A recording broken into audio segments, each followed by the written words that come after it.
Hey, what's up guys? How's it going? Actually, today I'm at Mountune USA's headquarters here in Carson, California, and I'll be showing you guys around their facility, their showroom, and all that good stuff. So let's check it out. All right guys, before we get into this video, I do want to give a brief summary on how this is going to flow. We're first going to highlight some items in their showroom, then we'll check out their dyno room and talk about some exciting things Mountune has in the works. If you want to go straight into the dyno portion of this video, please check out this timestamp. Before we get started, I do want to give a huge shout out to Mountune for giving us all the opportunity to check out their facility. Please check out their website, which I'll have linked below, and consider following them on Instagram if you enjoy their content. And without further delay, let's get started. All right guys, so we're inside the showroom and I'm going to be having Andrew, my good buddy. He's an engineer here at Mountune. Say hi, Andrew. All right, so he's going to be telling us all about the specs. I'll be popping in pictures, specs, details, all that stuff throughout this video. So, all right, Andrew, what do we got here? It's one of the first engines here at the showroom. Well, what we're standing next to is a Rallycross engine. It's based off of a Duratec column. It's 2 liters. This engine is probably the result of the Mountune racing program in the UK. Okay. So this is like one of David Mountain's babies. So let me go around this thing right here. So you can see the restrictor on the turbo. It basically limits the amount of horsepower that you can make. But the good thing is that see the inside of the turbo right there. Always full, and it has fresh air anti-lag. You can make a bunch of torque basically all of the time. And fresh air anti-lag is kind of like, it's basically boost pressure that goes back into the turbine housing to keep it spool. To keep it spool, yeah. Okay. Wow, that is pretty neat. So was this engine actually ever used? Like, yeah. This was the exact one? Yeah. And this one can be used, right? Because they're actually like blocking off areas where they don't want like debris to get into. This was used in rallycross racing around the world for a while. I think that series has gone away, and there are other replacement series being put in place, but this was one of them, and it was probably pretty fucking cool. It's pretty sick. You just close off all the exhaust ports, or actually this is the manifold. And then, dang. You guys fabricate all this stuff, right? Mountune UK really loves castings. Okay. So this is a cast manifold. You can kind of tell it's 2 pieces, so they're going to have variable volume. You can put a spacer or stack these are something throttle up. bodies. So they're individual throttle bodies for each of them? Throttle bodies. Dang, so you can actually Dual injectors per port. 2 fuel injectors? Yeah. Wow. Oh, you got all your AN fittings. I know what those are. I know what that is. Okay. All right. So, sorry, I accidentally stopped recording, but all right, we're back. Yeah, what we have here is what's designed in the USA. So Okay. This is a Raptor intercooler kit. Oh, for the F-150 Raptor. Yeah, for the EcoBoost Raptor. Nice. And the core size is probably like double in all. This is like a 3.5-inch thick core. And the stock one is kind of like lower beneath the bumper, and it's only about like this big. This goes like full front facing. It has these cast ducts that go in, especially like that one too. Because you can see how it goes. How about this one? It just looks really clean. Okay. Yeah. Dang. That's And pretty sick. we basically went straight to production with these. Okay. With these end tanks, because we're able to prototype these in aluminum with metal 3D printing. Oh, you guys are metal 3D printing it? Yeah, there's a metal 3D printer not far from us here. Oh, okay. It probably costs like $3,600, but it's worth it if you don't have to wait for a first article in casting to see if it fits You and can go make straight. adjustments. But if you can 3D print it and then decide this is exactly what I want, then you just go straight to production. Sure. Dang. That's pretty cool. Yeah. Practical application of metal 3D printing in production. Oh, is this a big intake? Is this for the Raptor as well? Yeah. It's a their intake for the Raptor as well. That's why it's good so you can see the filter. Yeah. See it performing right there. Tube airflow, Yeah. people like that stuff. Dang. It's pretty neat. Well, what do we have here? So this is a track repair. So I think it was done by Moto IQ. The car was done by Moto IQ. Okay. It has our short block, the built engine, our turbo kit in it. Okay. So we make about 280 horsepower on gasoline. Dang. But you can see on the inside, the whole thing is like 15 horsepower. Yeah, let's check it out. I think it's for sale as well. Oh, so if anyone's looking to buy a track-ready Fiesta What? Here, I'll show you guys inside real quick. I'll put some B-roll here. I'll pop it in. But wow, oh, you got a Cobb access port. Yeah, it's on a stock ECU, so you're using the access port to. Okay, to and look at these Evo, Sparko Evo seats. Dang, that's pretty. Wow, this is all carbon fiber right here. No. Or is carbon fiber on top of the? Yeah. Okay. Oh, this is just a sticker. Okay, it fooled me, so I think it'll fool the. I mean, they took out all the windows and put Lexan. You see inside the door panel, there's basically nothing there anymore. It's just a solid door panel. How do you open it from the inside? You just pull this? Yo. I try not to move it around. Dang. All right. Let's see. Let's keep walking. What kind of tires does it have here? Dyno. Race tires. Brakes. Dang. But it's not much, doesn't seem like there's much done on the outside, like from the body side, except for they remove the glass to keep the weight down. Yeah. Wow. I mean, there's a real like fuel cell in there too. Like that's some serious stuff. Dang. All right, guys, we're actually gonna step inside their dyno room. It's actually right here in their like warehouse area. So we're gonna look up some graphs and talk about how an EcoBoost engine performs and all that good stuff. Walk us through it. So the beginning of like this area is we try and keep it laboratory-like. We try and keep it professional, and when we do tests, we want to be consistent and responsible and don't make mistakes. Yes. So over here on our left, you can kind of see this is one of our test setups we have going, so we can keep track. We set up a bunch of sensors from the dyno onto the engine, and when we run tests, you know, obviously there's RPM, horsepower, and torque. We're also watching stuff like AFR, your air fuel exhaust ratio, gas temperature, your intercooler temps, blah blah blah, all this stuff, so that we can run a good test. And same thing with like the dyno works by basically it has kind of like a torque converter. It has the engine producing power on one impeller and water pressure providing the other impeller, trying to hold it into a certain place. So you could hold it at 3,000 RPM and then just go full throttle. And I could hold it there for minutes at a time if I wanted. Oh, wow. Yeah. So you get a bunch of control here. So what it does, the dyno in water is the cold water in our 3,000 gallon tank in the back. Okay. And the dyno out is what the power of the engine gets put into. Okay. So on that Supra, that 1,000 horsepower Supra. For people who don't know what I'm talking about, I'll link it below and I'll put a quick clip right here. The water came in at like 70 degrees, but it was leaving at like 170 degrees. And at that point, the impeller in the dyno is cavitating almost, and there's like steam coming up. It's kind of a dangerous point of operating to be putting that much horsepower into the water, and then if it's cavitating, you can't hold it. Yeah, and then something's got to give at that point. But so what we did last August is we were testing direct injectors on an EcoBoost so that you don't have to, if you want to make more than, I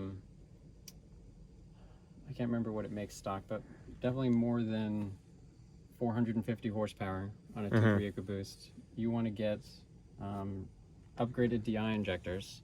So, okay. For those who don't know, DI is direct injection. Yeah. So larger injectors, so you can put them in with more fuel. This kind of light blue curve is on E75 fuel with larger DI injectors. Okay. And it was making 534 horsepower.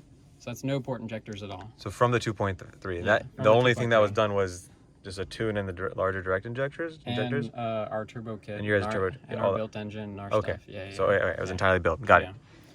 And then 534 horsepower peak. This is when we put on an even larger turbo than our turbo kit. This is an EFR 8374. Okay. And we're making 630, 640. Wow. On DI and port injection too. Wait, so in port, so there's both direct injection and port in the. We have a port injection kit. Okay. That we can sell, or a hardware kit that we sell. But a Cobb access port doesn't support port injectors on a car that comes with just DI. Okay. Yeah. Interesting. So that's the trouble that a lot of RS owners and EcoBoost owners come with. When they want to make a lot of horsepower, they run out of fuel, and there's not really any direct injector alternatives right now for something that intense. And okay. So what we're trying to come out with is a solution for them. If you had a Focus and you wanted to make 530 horsepower, but you didn't want to change out your ECU to a standalone, or you didn't want to do something kind of sketchy Too custom, yeah, and splice into your harness, yeah, and then run this piggyback controller or something like that, you would buy these Extreme DI injectors and make your 530 horsepower on a stock ECU. And you're chilling without even, You're chilling, yeah. Wow. Now we're walking into the Dyno shop. Okay, all right. So what I've been waiting to tell you is we are building F3 and F4 engines for HPD. We're a contractor for HPD. And HPD is? Honda Performance Development. Okay. Yeah. Wow. So basically we have the contract this year to get K20C engines in and turn them into F3 and F4 engines. Okay. And they're mostly production engines. The main things are the dry sump, external oil pump and everything like that, and some other motorsport stuff. But it's mostly a Civic Type R engine. Yeah. The distinction is F4 is naturally aspirated, so we really just take off a turbocharger, and F3 is the stock turbo. Okay. Wow. F4 runs on 91 octane, F3 runs on 100 octane unleaded race gas. Okay. And it'll make 300-ish horsepower. Just with a turbo and a tune? Yeah. Wow. Dang. And so, basically, our job is we get engines, we build them, and then my role is to bring them into the engine dyno, set them up to be tested, and we do a break-in procedure and a power test procedure to make sure they're all making about the same horsepower. Because you guys get them straight from the factory, right? Yeah, they come straight from the assembly line in Ohio. So I'll ask you this. What are your thoughts on engine break-in and stuff like that? Because I know it's a very controversial topic. I just want to get your, no, you don't have to go into depth in it too much. No, I was actually watching an HP Academy video about engine break-in stuff the other day. Okay. Which I would highly recommend that channel if you want to learn more about plug it. I mean, you can just... like EFI tuning. EFI, okay. I'll try to find it and put it in the description. HP Academy is really good. Okay. It's done by this group of New Zealand guys. And they do cool videos of stuff at PRI and SEMA too. Okay. So it's kind of cool, just oval as well. But as far as engine break-in stuff, yeah.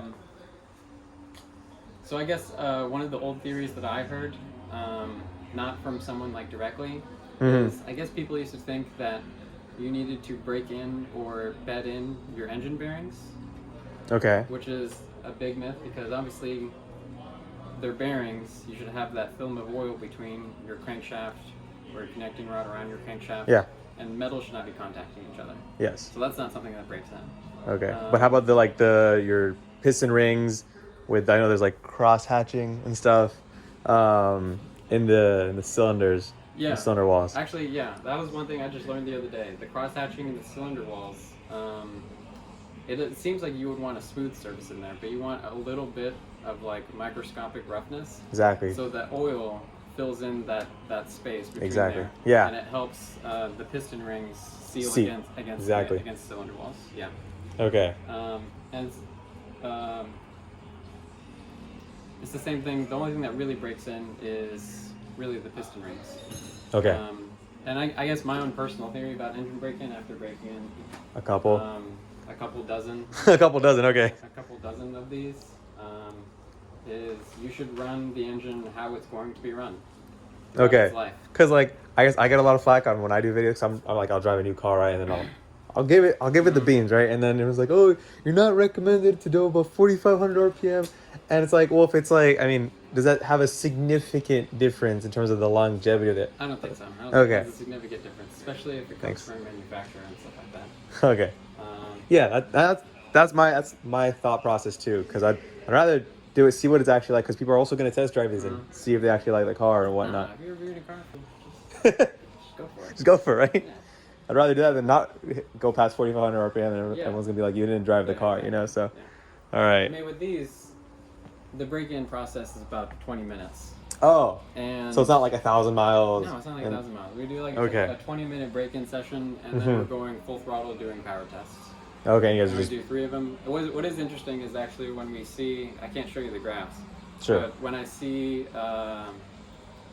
power test of the curve, and then the next one is a little bit higher, and then the third one is a little bit higher than that, and it comes sometimes it comes to the point where we have to like use our judgment and be like, this engine isn't quite broken in yet because it's still making a little bit of power. Yeah. Seal the pistons are really sealing and Yeah. You're getting better combustion and whatnot. Yeah. You Okay. get better sealing, and like sometimes I'll do 4 or 5 just to make sure that the engine is fully broken in. So you're getting consistent data. And once it's consistent, then you know, okay, that's what the engine's outputting. Then we ship it out and crate up the engines, and we send them to basically the maker of the cars in North Carolina. Okay. Yeah. Wow. This one isn't coming in for a power test. This is actually a custom engine that's been, I think, 2 years old. He's coming to make sure that it's still strong because they're talking about down on power stuff. So also, if the team is saying like this engine is down on power, it's not making what it should, then they can send it to us, and we'll test it or rebuild it or. Okay, do what it takes. Because you guys are like, you guys are sure that there's gonna be a certain performance and stuff with your guys' product. So. And also, like an F3 and F4 car, you can buy them to race in these series, you know, against the 14 and 15-year-old kids that are out there trying to make a living. Yeah. But also, you could just buy one.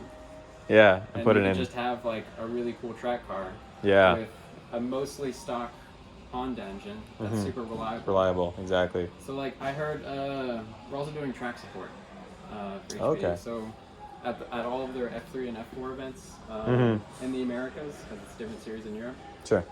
We go around and we support these engines and help out the teams when they need it. Wow. But one of the other things is, what was I about to say?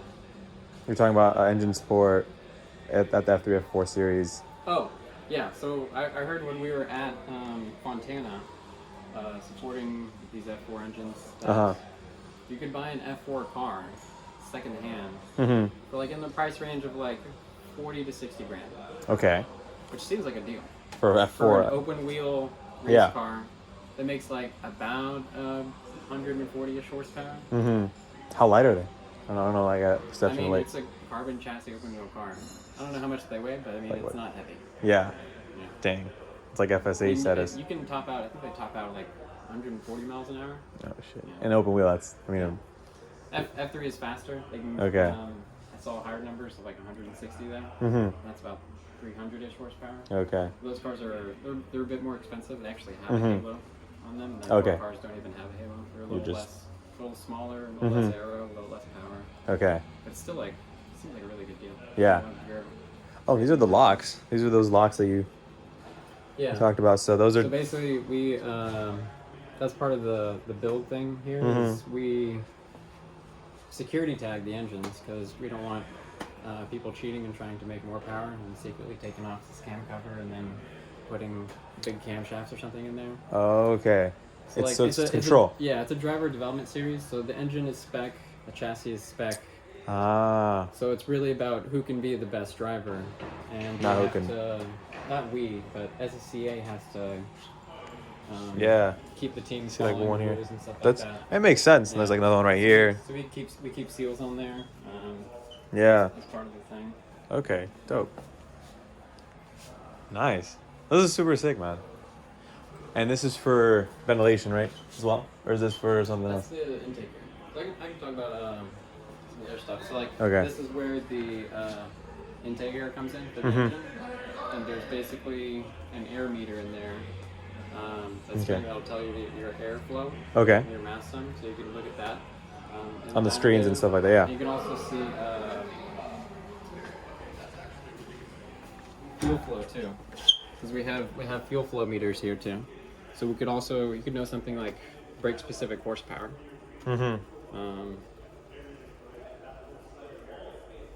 that has all the air has all our atmospheric data too. And is that also to simulate like wind speeds? And I mean that's really the intent of it, and to keep it cool, right? No, it's for air. That's intake air, so that's going to be to at high RPM. And then the exhaust fan in the back. There's a big fan underneath there that sucks all the exhaust air gases. out, and it basically comes in through here. So this is the room air kind of. Room Okay. air starts up here and then goes around and then shoots out the top of the building. And then it gets filtered out and all that stuff because like it's emissions and whatnot, right? And this is basically the water break back here. Okay. So that's what's absorbing your horsepower. Yes. And it gets transmitted basically just through this drive shaft.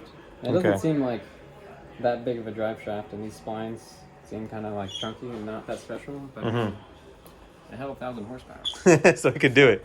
Is there a max like capacity this thing can like withstand in terms of horsepower? I should know that. I think it's 1,500 horsepower Okay. and like 10,000 RPMs. Is the most the okay? limit. Is Yeah, what yeah. it's what it's designed to. Okay. It's on. It's online. It's a Superflow 9 SF 902S. Okay. Yeah. Cool. I'm not gonna remember that, but I got it here, so we're gonna pop it in there. I like it. That's so. You can look it up if you want. It's F1, F3, F4 Yeah. engines are gonna be used. They can use these. Yeah. Nice, dude. Yeah. All right, guys, that's gonna wrap it up here. Thank you guys so much for watching. Smash that like button if you guys enjoyed. Comment any questions you have. We'll try to answer it as best as we can. But I hope you guys enjoyed the video, and we'll see you guys in the next one. Peace.